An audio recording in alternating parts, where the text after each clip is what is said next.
रामकृष्ण हरी मंडळी, मी स्मितूज रेसिपीमध्ये तुमचं खूप खूप मनापासून स्वागत करते। लवकरच गणेश उत्सवाला सुरुवात होते। या 10 दिवसाच्या उत्सवात आपण गणपती बाप्पाच्या नैवेद्याला वेगवेगळ्या प्रकारचे मोदक तयार करत असतो। त्यापैकी मी पारंपरिक उकळीचे मोदक तयार केलेत। बनवायला खूप सोपे, दिवसभर छान असे मऊ लुसलुशीत राहतात। फक्त सारण आणि उकळ जर का आपली परफेक्ट असेल ना, तर तुम्ही कुठलाही तांदूळ वापरा, मोदक हे छानच होणार। फक्त तांदूळ हा जुना असावा। मी इथे कोलम तांदूळ वापरला आहे। तुम्ही कुठलाही तांदूळ घ्या, जुना तांदूळ घ्यायचा, त्याला स्वच्छ धुवून घ्यायचा, रात्रभर फॅनखाली कोरडा करायचा आणि दुसऱ्या दिवशी कोरडा झाल्यावर त्याला दळून आणून मैद्याच्या चाळणीने तुम्ही चाळून हे पीठ आपण उकळ काढण्यासाठी तयार झालं। तांदूळ फक्त उन्हात वाळत घालायचा नाही, त्यामुळे तो तांदूळ कोरडा पडतो आणि मोदक तयार करताना त्याला चिरा पडतात।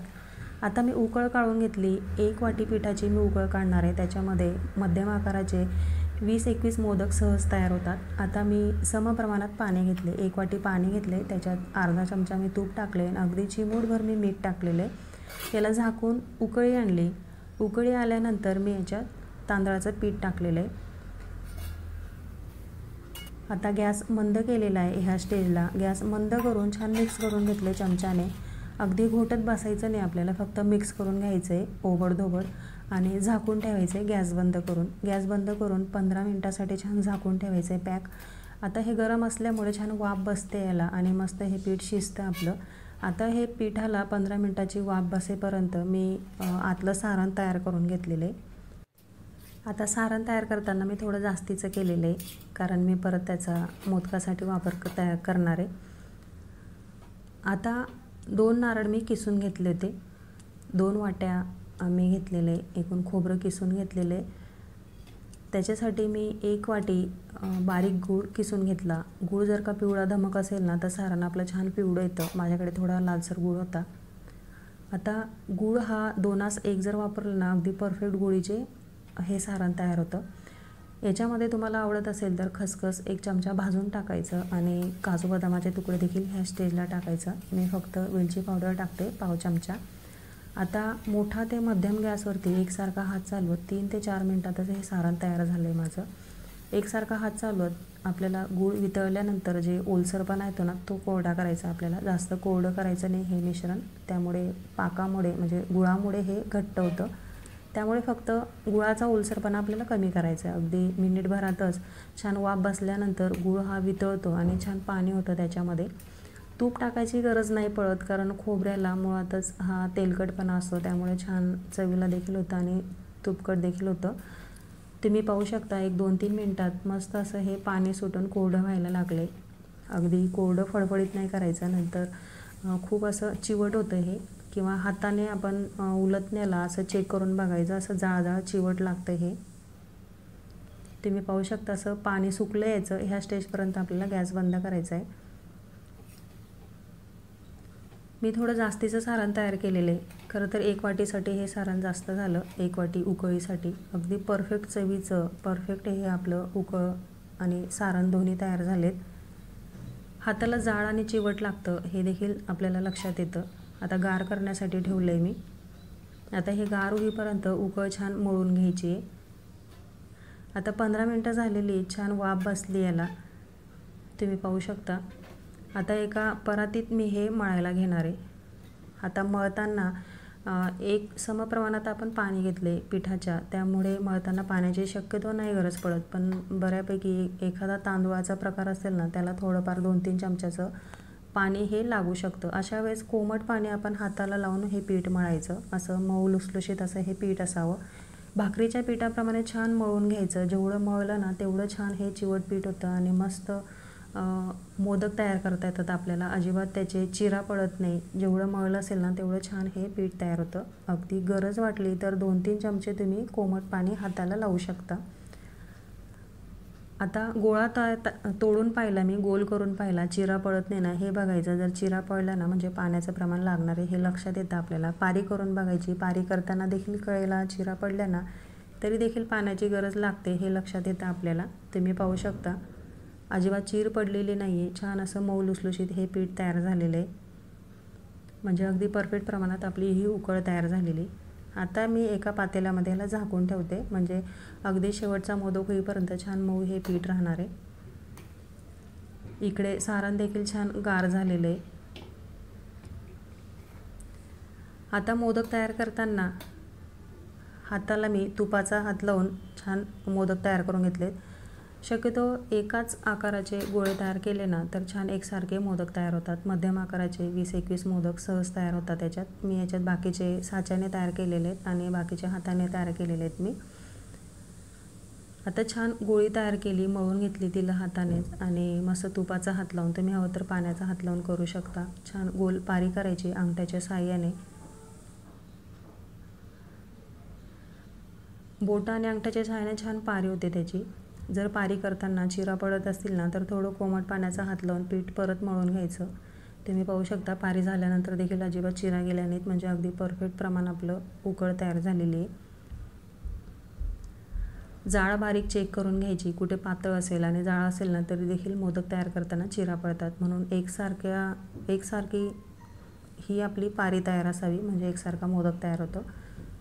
आता 3 बोटाने आपल्याला ह्या कळ्या पाडून घ्यायच्या आहेत. मधलं बोट, अंगठा आणि तर्जनीच्या साहाय्याने एक बोटाचं माप घेऊन छान एकसारख्या कळ्या पाडून घ्यायच्या आहेत. जेवढी मोठी पारी असेल ना तेवढ्या भरपूर कळ्या येतात. मी मध्यम आकाराचे तयार करते. जर नवीन असेल ना तर खूप जास्त वेळ जातो. मला देखील बऱ्यापैकी जास्तीचा वेळ लागतो मोदक तयार करायला. अगदी पटपट नाही होत माझ्याकडून. परफेक्ट तयार करायचं असेल तर थोडा वेळ जाणारच. छान अशी वाटी तयार करून घ्यायची. तुम्ही पाहू शकता एकसारख्या मापात मस्त याच्या कळ्या तयार झालेल्या आहेत. आता याच्यामध्ये सारण भरताना थोडं जास्तीचं भरायचं. अगदी कमी भरलं ना तर तो पिठाळा आपला मोदक लागतो. थोडं जास्तीचं भरायचं म्हणजे रुचकर हा मोदक आपला तयार होतो. हाताने दाबत हे सारण भरून सगळ्या कळ्या अशा एका बाजूने झुकून आपण हा मोदक तयार करायला घ्यायचा आहे, ज्याच्यामुळे मोदकाला चीर जाण्याची शक्यता कमी होते. अशा ठराविक बारीक गोष्टी आपण नीट कटाक्षाने पाळल्या ना अगदी परफेक्ट आपला मोदक तयार होतो. सगळ्या कळ्यांची एकाच दिशेला झुकून घ्यायच्यात आणि हलक्या हाताने असा गोल फिरवत हा जुळून आणायचा वरती आणि बोटाने त्याची शेंडी करून मस्त मोदक तयार करायचा. तयार करताना जर सारण बाहेर येत असेल ना तर थोड्या हलक्या हाताने दाबायचं. छान मोदक तयार होतो. जर उकळ परफेक्ट असेल ना तर मस्त मोदक तयार होतो. असे सगळे मोदक मी तयार करून घेतलेले आहेत. तुम्ही पाहू शकता किती छान मध्यम आकाराचा असा मोदक तयार झालेला आहे. मी अजून एक मोदक तयार करून दाखवते आणि बाकीचे मी साच्याच्या साहाय्याने देखील मोदक तयार केलेले आहेत. ते आवडतात मला, छान दिसतात. हातापेक्षा मस्त येतो त्यांचा आकार, म्हणून ते आवडतात. बनवायला किती सोपी होती ना उकळ आणि सारण देखील आपली. अशा थोड्याफार बारीक गोष्टी आपण कटाक्षाने पाळल्या ना अगदी परफेक्ट आपले सारण देखील तयार होतं आणि उकळ देखील तयार होते. उकळ तयार करायला फक्त आपल्याला तांदूळ कुठले, अगदी रेशनच्या तांदूळ देखील तुम्ही हे मोदक तयार करू शकता. फक्त अगदी बारीक दळून आणायचं किंवा दळायच्या आधी त्याला कुठली काळजी घ्यावी, उन्हात वाळत घालू नये किंवा सावलीतच कोरडा करायचा आणि बारीक घंटा गिरणीवर दळायचा. मोठ्या गिरणीवर दळलं ना तर कुठल्या पिठावर दळलं हे आपल्याला कळत नाही, त्यामुळे आपले मोदक बिघडू शकतात. घंट्या गिरणीवर तांदळावर तांदूळ जर दळला ना तर अगदी परफेक्ट हे पीठ तयार होतं. खूप बारीक असं पीठ तयार होतं घंट्या गिरणीवर. आणि मैद्याच्या चाळणीने चाळून घ्यायचं, त्यामुळे देखील असं एकसारखं टेक्स्चर असलेलं हे मैद्यासारखं आपलं पीठ होतं, त्यामुळे देखील मोदक छान होतात. आणि उकळ काढताना समप्रमाणात शक्यतो पाणी घ्यायचं. फक्त एखादा तांदळाचा प्रकार असतो ना त्याला पाण्याचं प्रमाण जास्तीचं लागतं. मग त्यावेळेस मळताना आपल्याला लक्षात येतं अगदी 2-3 चमचे इकडे तिकडे पाण्याचं प्रमाण होतं. ते उकळ काढल्यानंतर मळताना आपण तेवढं पाणी हाताला लावून ते मळू शकतो. अगदी सहज सोपी पटकन अशी ही उकळ तयार होते. अगदी तुम्ही पहिल्यांदाच जरी करत असाल ना तरी परफेक्ट प्रमाणात आपण हे मोदक तयार करू शकतो. इतके सहज आणि सोपे हे पारंपरिक प्रकार असतो हा. आणि सारण करताना 2 वाटीला 1 वाटी गूळ, 2 वाटी खोबऱ्याचा किस असेल ना तर 1 वाटी गूळ घेतला ना अगदी परफेक्ट गोळीचे हे सारण तयार होतं. त्याच्यामध्ये आवडीनुसार खसखस किंवा थोडं तूप जरी टाकलं तरी चव छान येते. पण मी नाही टाकलं कारण त्याला खोबऱ्याला तेलकट तुपकटपणा असतोच, त्यामुळे मी नाही टाकलं. असे छान मोदक तयार करून घेतलेत. बाकीचे मी साच्याने तयार करून घेतलेत. साच्याने करताना साच्याला आधी थोडा तुपाचा हात लावला मी आणि गोळा घेऊन असं हाताने दाबत कडेने दाबायचं त्याला, म्हणजे आकार छान येतो त्या पिठाला. असं मध्ये गोल करून घ्यायचा आणि त्याच्यामध्ये बसेल एवढी गोळी घेऊन सारणाची त्यात आत टाकून हे तोंड बंद करायचं आणि मस्त असा आकाराचा हा मोदक तयार होतो. हे खूप पटपट असे तयार होतात. जर खूप घाई गडबड असेल ना, झटपट तयार करायचे असतील तर ह्या पद्धतीने तुम्ही साच्यामध्ये पीठ टाकून छान असे पटपट मोदक तयार करू शकता. बनवायला खूप सहज सोपे आणि झटपट तयार होणारी मोदकाची रेसिपी आज आपण बघतोय. आता उकळ काढताना मी मोदक पात्रामध्ये खाली पाणी उकळल्यानंतर मी कॉटनचं कापड पांढरं शुभ्र घेतले, त्याला घट्ट पिळून घेतलेले आणि त्याच्यावर हे मोदक ठेवले. तुम्हाला मिळत असेल तर केळीचं पान, हळदीचं पान ते घ्या किंवा नसेलच तर तुम्ही चाळणीला तेलाचा हात लावून हे मोदक देखील ठेवू शकता. असे विरळ विरळ ठेवायचे, एकमेकावर ठेवायचे नाहीत आणि छान वाफ आल्यानंतर झाकून ठेवायचं. मोठ्या गॅसवरती 15 मिनटात छान हे मोदक शिजून होतात. तुम्ही पाहू शकता मस्त पांढरे शुभ्र असे हे मोदक तयार झालेत. तुमच्याकडे केशर असेल तर जरूर वापरा किंवा रंग थोडा वरती बोट लावायचा, त्याने देखील छान येतात. मला खूप पांढरे शुभ्र असे आवडतात म्हणून मी कलर किंवा केशर काही वापरलेलं नाही आहे. छान असे मोदक शिजून तयार झालेत. एकत्र सगळे शिजून घेतलेत, वाफून घेतलेत आणि जर का उशिरा तुम्ही खात असाल तर त्या टायमाला गरम गरम मोदक हवे असतील ना तर ह्या चाळणी पात्रावर उकळ काढायची, त्याला वाफ द्यायची, छान गरम मोदक तयार होतात आपले. आणि तुपाची धार टाकून मोदक खायला घ्यायचा, बाप्पाला आधी नैवेद्य दाखवायचा. खूप चवीला रुचकर हे मोदक तयार होतात. पौष्टिक आणि छान झटपट तयार होणारे मोदक तुम्हाला नक्कीच आवडले असतील. कशी वाटली आजची रेसिपी? साधी सरळ सोपी होती. मला खात्री तुम्हाला नक्कीच आवडली असेल. त्यासाठी व्हिडिओला एक लाईक जरूर करा.